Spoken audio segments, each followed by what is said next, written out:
حضرت عمر فاروق رضی اللہ تعالیٰ عنہ بدر کے میدان میں جب نکلے نا بدر میں، حضرت عمر سے حضور نے تجویز مانگی، فرمایا شب بندی کیسے کرے، کس طرح لڑنا ہے؟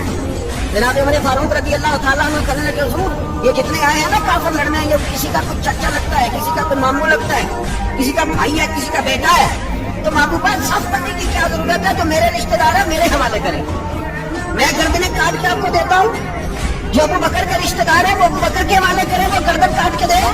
جو علی کا کچھ لگتا ہے وہ علی کے حوالے کرے۔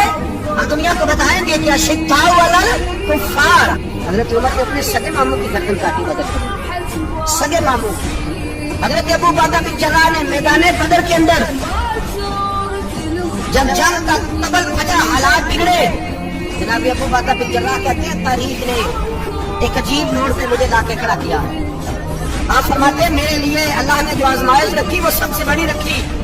فرمانے لگے جب میں میدان میں نکلا تو کافروں نے میرے سامنے جس کو لا کے کھڑا کیا وہ میرا سگا باپ تھا۔ اب فرماتے ہیں اب مشکل بن گئی، فرمانے لگے اب میرے لیے سامنے باپ، ادھر بیٹا۔ اب فرماتے ہیں دو رستے تھے، باپ بچاؤں یا رسول اللہ کا دین بچاؤں۔ ایک منٹ تھا فیصلہ کرنے کے لیے کہ ابا بچے گا یا دین بچے گا، کفر بچے گا یا اسلام بچے گا۔ فرماتے میں نے منٹ پورا نہیں سوچا، تلوار اٹھائی، باپ کی گردن کاٹ کے گرائی اور رسول اللہ کا دین بچا لیا۔ باپ کی گردن کاٹ کے گری اور نبی پاک کا دین بچ گیا، بچا لیا رسول اللہ کا دین۔ حضرت عمر نے ماموں کو مارا، حضرت مصعب بن عمیر کہتی تاریخ مجھے دلا کے کھڑا کرتی ہے بدر کے میدان میں، تو کفر کا لبادہ بڑھ کے جب سامنے آیا تو میرا سگا بھائی تھا، سگا بھائی کفر کا نمائندہ بن کے سامنے کھڑا ہوا۔ مجھے اکٹھے کھیلنا بھی یاد تھا، مجھے ایک برتن میں روٹی کھانا بھی یاد تھا، ایک ماں سے لوریاں سننا بھی یاد تھا۔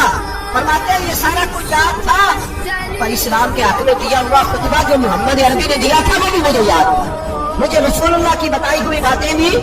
فرماتے ہیں میں سارا کچھ بھول گیا، پر مجھے اپنے رسول کا پڑھایا ہوا سبق نہیں بولا، وہ مجھے یاد رہا۔ میں نے پھر سگے بھائی کی گردن کاٹی اور میں نے وہ گردن کاٹ کے حضور کے پاس پیش کی اور میں نے دنیا کو بتایا کہ ہمارے لیے اصل وہ ہے جو ہمارے رسول ہمیں وہ کرے، یہ رشتے ہمارے لیے اصل ہے۔